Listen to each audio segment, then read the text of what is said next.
নীলিমা রান্নাঘর ও ছাদ বাগানের পক্ষ থেকে সকলকে স্বাগত।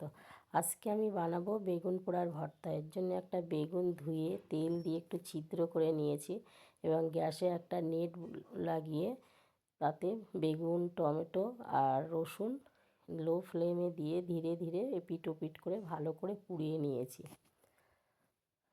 এইভাবে আমার পোড়ানো হয়ে গেলে তারপরে আমি এটা বেগুন, টমেটো, রসুনের খোসাটা ভালো করে ছাড়িয়ে পরিষ্কার করে নিয়েছি। শীতকালে বেগুন পোড়া খায় না এমন লোক খুব কমই আছে। এইগুলো ছাড়ানোর পরে আমি কিছু ধনেপাতা কুচি, কাঁচা লঙ্কা ও কাঁচা পেঁয়াজ নিয়েছি। তারপরে নুন, তেল ও পোড়ানো টমেটো, পোড়ানো রসুন ও ধনেপাতা, কাঁচা লঙ্কা, পেঁয়াজ দিয়ে ভালো করে মেখেছি। এইভাবে আমার ভর্তাটা বানানো হয়ে গেছে। এই ভর্তাটা কারা খেতে ভালোবাসেন লাইক কমেন্ট করবেন, নতুন কিছু দেখার জন্য সাবস্ক্রাইব করবেন, ফেসবুকে দেখলে ফলো করবেন। সবাই ভালো থাকবেন।